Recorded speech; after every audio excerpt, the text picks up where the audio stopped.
에스겔 9장 4절의 말씀, 우리 한 절의 말씀 함께 읽도록 하겠습니다. 시작.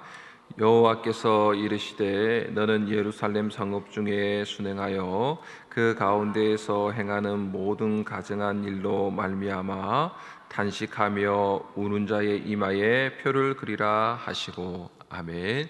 새벽 예배 나오시면서 여러분의 성도들께서 1000번째 헌금 마음의 소원을 담아 하나님 앞에 드리셨습니다. 어제 담임 목사님께서 오늘 날주의 말씀을 미리 예언해서 설교를 하셨기 때문에 어제 말씀을 하겠습니다. 어제 목사님이 말씀하신 사무엘하 1장 그리고 고린도전서 12장, 저도 보니까 거의 이렇게 목사님이 말씀하신 내용과 비슷한 설교 본문의 제가 두 구절이어서 그래서 저도 어제 미리 은혜를 받고 그리고 오늘 그 설교해야겠다 한데 또 아쉬움이 남아서 에스겔 9장 어제의 본문을 가지고 잠시 상고하려고 합니다. 에스겔 8장에서는 이스라엘의 우상 숭배가 득실득실했습니다. 그것이 한두 사람의 우상 숭배가 아니라 나라 전체가 그랬습니다. 백성의 장로들, 성전의 제사장들, 성문의 어귀의 여인들도 모두 저마다 우상 숭배에 흠뻑 젖어져 있었습니다. 이 가증한 악한 일을 여호와의 성전에서부터 이루어진 것이죠. 그러니까 여호와의 성전, 교회가 부패하고 타락하면 세상도 부패하고 타락하고 민족도 그렇게 나라도 부패하게 된다는 것을 말씀하고 계시는 것이죠. 거기에 대해서 하나님께서는 분노하십니다. 그렇죠. 가장 먼저 선하게 또 하나님의 영광을 나타내야 될 그 성전에 있는 제사장들, 성전을 섬기는 이들부터 우상 숭배를 했으니까 하나님께서 그들에게부터 먼저 징계를 내리시는데 어쨌든 하나님께서 심히 분노하십니다. 하나님께서 모든 것들을 다 쓸어버릴 정도로 그 진노가 마땅하게 임해야 되는데 하나님께서 자비도 불쌍히 여김도 하지 않겠다, 철저하게 분노하시는 하나님의 음성이 담겨져 있습니다. 그러나 그와 동시에 그 분노하는 그분의 그 음성 속에 죄악을 향하여 달려가는 또한 이스라엘을 향한 하나님의 절규가 또 그 안에 담겨져 있습니다. 1절에 또 그가 큰 소리로 내 귀에 외쳐 이르시되 이 성읍을 가난하는 자들이 각기 죽이는 무기를 손에 들고 나오게 하라 하시더라. 하나님 말씀이 떨어지게 무섭게 6사람이 손에 무기를 들고 하나님 앞에 심판을 직결하여 서게 됩니다. 각자의 손에 죽이는 무기가 있는데 깡패 종류가 아니고 천사들이 와서 한 방에 다 모두 다 쓸어버리고 다 파멸할 정도의 강력한 하나님의 군대입니다. 이들은 사람들에게 거부당한 하나님의 사랑에 의해 발생된 하나님의 어떤 분노, 슬픔, 좌절의 어떤 표상이 바로 6사람인 것이죠. 그러나 동시에 하나님께서는 여전히 하나님의 분노와 슬픔 그리고 하나님이 얼마나 깊이 탄식하고 계신가를 동일하게 그 탄식함으로 이렇게 느끼고 있는, 이 성경에도 보면 성경 전체의 구약이 흐르는 믿음에 남겨진 자들, 남겨진 자들을 향해서는 하나님께서 자비와 긍휼과 특별히 우리가 읽었던 이 본문의 4절에서 표식을 주십니다. 표를 그리라, 어디에다가? 이마에다가 표를 그리겠다라고 하십니다. 그 말은 그 표를 그리는 사람은 죽지 않게 될 것이다. 내 심판과 진노를 면하게 될 것이다. 그 생명을 보존하게 될 것이라고 말하는 것이죠. 그들이 믿음에 남겨진 자입니다. 그러니까 하나님은 득실득실한 어떤 우상 숭배 가운데서도 반드시 믿음에 남겨진 자를 보고 계시고 또 그 믿음에 남겨진 자는 반드시 하나님께 은혜를 입고 그의 영혼과 그의 육체는 생명이 보존된다는 것이 성경 전체에 흐르고 있는 하나님의 계획이죠. 그래서 하나님께서는 믿음에 남겨진 이마에 표식을 그린 그 사람들을 통해서 하나님의 나라를 계속해서 이어져서 그 믿음에 남겨진 사람을 통하여 예수 그리스도가 오게 하시고 또 그 예수 그리스도를 오게 해서 그분을 믿는, 또 우리를 통해서 또 믿음에 남겨진 자들을 통해서 다시 오실 예수 그리스도를 맞이하도록 하는 것이 성경 전반의 전체적인 내용이죠. 어쨌든 믿음의 표를 받은 자들, 그들은 믿음에 남겨진 자들인데, 그들은 단순하게 가만히 있다가 표를 받는 것이 아니라 동일하게 하나님이 이 우상 숭배를 하고 있는 이 나라 이 민족을 향하여 탄식하고 계시고 절규하고 계신 그 하나님의 마음을 아는 자들, 부르짖는 자들, 그들을 향해서 하나님께서는 믿음에 남겨진 자라고 표식을 주십니다. 4절과 6절에 보시면 여호와께서 이르시되 너는 예루살렘 성읍 중에 순행하여 그 가운데서 행하는 모든 가증한 일로 말미암아 탄식하며 우는 자의 이마에 표를 그리라 하시고, 늙은 자와 젊은 자와 처녀와 어린아이와 여자를 다 죽이다 이마에 표 있는 자에게는 가까이 하지 말라라고 그렇게 말씀하십니다. 계속해서 이마에 표가 있는 자들이라고 하는 것이죠. 오늘날 말하면 하나님께서는 교회의 영적 상태와 흑암의 이 시대, 특별히 또 추석이 다가오지 않습니까? 추석하면 제사, 제사가 전형적인 우리 땅에 참 안타까운 우상숭배죠. 버릴 수가 없죠. 예수님 믿는 어떠한 사람, 안 믿다가 믿는 그 사람들도 이게 이 제사를 지내는 일에 있어서, 특별히 가문의 장손들 이렇게 되면 정말 이 제사를 어떻게 해야 되나라고 많이 갈등합니다. 저도 청년 때 예수 믿었거든요. 저희 집에 안 믿었어요. 그래서 저도 제사를 드렸습니다.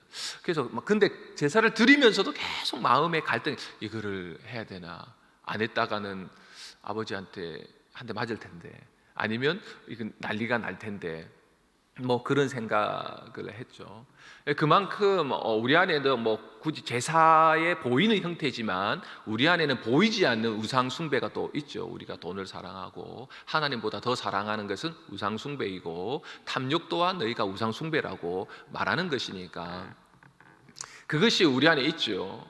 우리가 성전에 앉아 있다고 거룩해지는 것이 아니고, 거룩한 성전에 앉아 있어도 거룩하지 않는 우리의 재성이 우리 안에서 드러나는, 그럼에도 불구하고 뭐라고 말씀하시냐면, 너희가 이 시대 또 내 안에 들어와 있는 어쩌면 우상 숭배, 그리고 내 옆에 보고 있는 저 사람은 하나님보다 저걸 너무 사랑하는데, 우리 가족 중에 또 아니면 이 나라 이 민족이 이렇게 타락하고 이러는데 하나님께서, 아니면 우리가 월요일 화요일 날 드렸던 북한 선교대야, 북한을 향한, 북한도 우상이죠. 전체가 우상의 덩어리로 있는 것이죠. 그것을 보면서 믿음에 남겨진 자는 어떻게 해야 되는가 판단하고, 저는 잘못됐어 라는 것을 넘어서서 하나님의 마음을 가지고 동일하게 분노하면서도 그 분노 속에서 그들을 긍휼과 자비 속에서 하나님과 함께 절규하며 탄식하는 그 마음을 가지는 그 믿음이 우리에게 필요하다. 너희도 나처럼 울 수 있느냐? 나와 함께 고통을 이렇게 느끼면서 그렇게 할 수 있느냐? 그게 우리의 기도의 더 깊은 중보 기도이죠, 여러분. 내 아이의 어떤 기도 제목에 향해서 나의 삶의 고통과 아픔과 문제 앞에서 우리는 울죠. 물론 내 자식 힘들고 어려워서 웁니다. 그것을 더 넘어서서 이 나라 이 민족, 아니면 내 이웃에, 아니면 세계 그 열방의 끝자락에 있는, 아니면 우리의 가장 가까우면서도 가장 멀리 있는 우리 북한, 그것을 향하여 울 수 있는 그 하나님 아버지의 마음이 있는가? 이 마음이 있어야 돼요. 사실 믿음의 우리의 기도의 깊은 간절함은 하나님의 마음이 우리 마음속에 훅 들어올 때 아닐까 싶습니다. 하나님의 마음이 우리 안에 들어올 때 비로소 우리는 우리 자신을 향해서도, 우상 숭배를 향해서도 울 수 있고 탄식하고 절규할 수 있다고 생각합니다. 그뿐 아니라 내 가족을 향해서도, 내 믿지 않는 가족을 향해서도, 그 다음에 이 나라 이 민족의 우상 숭배를 향하여 또 제사도 지내고 또 그 안에서 여러 가지 모습들을 행하는 그러한 제약된 모습을 향해서 울게 되죠. 그 울게 되는 그 모습, 그 우는 그 마음, 그 하나님 마음이 내 안에 들어와 있는 것, 이것이 하나님이 우리에게 주시는 이 에스겔에게 말했던 이마의 표. 이들은 건들지 말아라. 이들은 나와 동일한 마음을 가진 자들이다 라고 말하는 것이죠. 에스겔 선지자에게도 그 마음이 있었어요. 우리 8절을 한번 보실까요? 8절입니다. 있습니다. 그들이 칠 때에 내가 홀로 있었는지라 엎드려 부르짖어 이르되 아하 주 여호와여 예루살렘을 향하여 분노를 쏟으시오니 이스라엘의 남은 자를 모두 멸하려 하시나이까. 에스겔도 그랬죠. 에스겔 선지자도 그것을 봄으로 인해서 뭐 했습니까? 홀로 있었는데 홀로 있으면서 저러니까 어쩔 수 없지. 그래 저렇게 사니까 저렇게 죄짓고 사니까 뭐 저건 당연히 마땅히 심판받아도 당연한 거지 라고 하는 것으로 있지 않고 그가 했던 것은 무엇입니까? 엎드려 부르짖었다. 엎드려 부르짖었다 라고 말했습니다. 눈물의 기도를 했죠. 물론 모든 전체를 향하는 그 기도가 있었지만은 에스겔도 알았던 것 같아요. 하나님 말씀과 마음 안에 믿음에 남겨진 자들도 멸하려 하십니까? 라고 하는 것 보면 에스겔도 믿음에 남겨진 자까지 다 진멸해버리면 이거 어떻게 합니까? 라고 하는 이 마음이 있었던. 아브라함도 그랬죠. 의인 한 명이 소돔과 고모라에 있으면 하나님 그거 어떻게 하시려는 겁니까? 그들도 멸하려 하십니까? 라고 건든 똑같은 마음이죠. 믿음에 남겨진 자들이 있는데 그들 때문에 살려달라는 거예요. 하나님 이게 싹 다 쓸어버리면 믿음에 남겨진 자도 다 죽어버릴 텐데 어떻게 하시려고 의인도 죽이시려 하시는 겁니까? 라고 중보 기도를 하고 있는 거예요. 단식으로. 하나님이 그걸 모르시겠습니까? 근데 중보 기도자는 그렇게 말하는 거예요. 하나님께 하나님 그렇게 하시면 안 됩니다. 저들 소수의 한두 사람 때문에 다수의 9, 10명을 다 살려주십시오. 하나님 한 번 더 하나님 살려주십시오 라고 하는 것이죠. 그게 믿음에 남겨진 자, 믿음의 표를 가진 자들이죠. 그래서 우리 한 사람이 중요하죠. 여러분 내 한 사람이 가지고 있는 의식, 어떤 의식? 공동체 의식. 이 나라의 민족에 대한 공동체 의식. 우리 흔히 말하는 애국심일 수도 있습니다. 그리고 북한을 향해서도 한 몸과 우리의 동료인 골육이라고 생각하는 마음. 여러분 더 가까이는 우리의 가족에 믿지 않는 가족들, 불신자를 향한 가족들. 그들이 우리하고는 생각이 다르지만 그 안에 가지고 내가 주님 앞에 믿음에 남긴 자로 에스겔처럼 하나님 다 죽이려고 하십니까? 저를 봐주십시오. 그래서 우리의 믿음이 중요하죠. 그래서 우리가 어머니 기도에 하지 않습니까, 여러분? 어머니 기도, 하나님 제 눈물을 보시고 우리 자식 좀 불쌍히 여겨주십시오. 자비를 베풀어 주십시오. 하나님 살려주십시오. 그래서 우리의 믿음을 지켜나가는 것이죠. 그게 하나의 공동체 의식 속에 들어가 있습니다. 제가 그 뒤에 성찬식을 보면 이제 고린도전서 11장이 성찬식입니다. 성찬식에 보면 우리에게 성찬식이 뭡니까 여러분? 예수님의 피와 살을 기념하는 거지 않습니까? 그분의 십자가의 죽으심, 부활하심을 기념하는 것입니다. 그래서 같이 모여서 같은 공동체 안에서 뭐 하죠 여러분? 그것을 나누면서 우리가 그리스도와 연합되었다, 우리도 하나 되었다 라고 하면서 우리는 이마의 표를 받는 것이 아니라 그거와 비교할 수 없는 예수 그리스도의 십자가의 흔적을 받게 되죠. 그리스도가 우리의 표가 되죠. 그리스도 외에는 여러분 우리를 살리고 생명을 보존할 은혜의 표는 하나님 주신 적이 없습니다. 이제 그게 완전한 것이죠. 완전함. 믿음에 남겨진 자는 예수 그리스도가 우리 안에 있는 것이죠. 그 예수 그리스도로 인해서 그 그리스도의 마음이 또 우리 안에 훅 들어오면 뭐가 돼요? 눈물을 흘리면서 나는 내가 잘못한 것도 아닌데 주님 제가 죄인입니다, 제가 죄인 중에 개수입니다 라고 말하게 되죠. 그리고 또 타락하며 옆에 죄 짓고 그 죄를 깨닫지 못하는 이들을 향하여 또 기도하게 되죠. 이렇게 눈물을 흘리면서 주님 저들도 예수 믿게 해달라고 이렇게 기도하면서 그 은혜의 표 그것을 받고 우리는 믿음에 남겨진 자로 그렇게 살아갑니다. 자, 이게 어제 말씀이었습니다. 어제 담임 목사님이 말씀하셨던 사무엘하 1장 사울의 죽음, 그 죽음을 알렸던 아말렉의 한 소년, 그리고 다윗은 그것을 기뻐하지 아니하고 그를 죽이고, 그리고 그 사울과 그리고 블레셋 전쟁에서 패전했던 이스라엘의 민족을 향해서 다윗은 울었습니다. 그죠? 울었습니다. 동일한 의식이죠. 믿음에 남겨진 자가 그 패전한 이스라엘 모든 백성들, 자기를 공격하고 죽이려 했던 사울 왕마저도 그거를 향하여 울게 만들 수 있게 했던 거죠.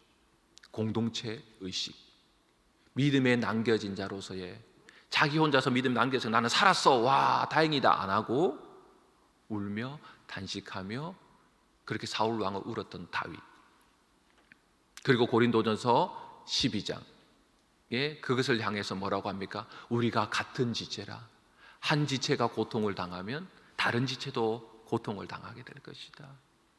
그리고 우리가 함께 울고 함께 웃는 그러한 공동체라는 것을 말했습니다.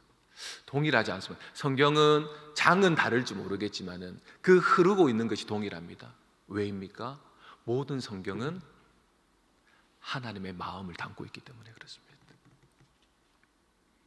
하나님의 마음을 아는 자, 그가 다윗과 같이 하나님의 마음에 합한 자이고 믿음의 남겨자이고, 그 믿음에 남겨진 자는 하나님의 은혜를 받은 자입니다. 그리고 그는 예수 그리스도를 모시고 살아가는 자죠. 오늘도 여러분, 우리 자신의 고통 앞에서도 울어야 되겠지만 다른 사람의 고통 앞에서도 울 수 있는 마음, 그리고 이 나라 이 민족 아니면 우리의 믿지 않는 가족, 더 나아가 보이지 않지만 멀리 고통당하고 있는 우리 북한, 그러나 그 북한에서도 이 남한으로, 이 한국으로 온 우리의 북향민들, 우리 교회도 한 100여 명 넘게 계시죠. 그들을 향하여서 하나님 아버지의 마음으로 기도하시면 어떨까요? 우리가 그런 공동체 의식 가운데서 이 해령교회가 하나님이 찾으시는 하나님의 마음에 합한 교회와 성도가 되어서 내가 이 해령교회를 통하여, 내가 이 해령교회의 믿음에 남겨진 너를 통하여 내가 가진 모든 것들을 다 행하리라 라고 하는 그런 하나님의 귀한 축복을 받는 우리 해림교회와 우리 해림교회 성도들이 될 수 있기를 예수님의 이름으로 축원합니다. 아멘.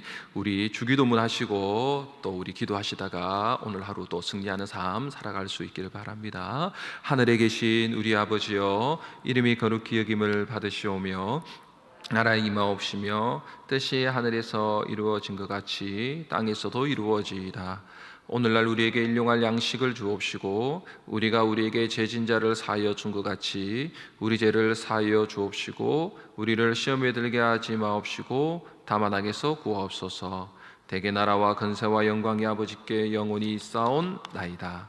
아멘.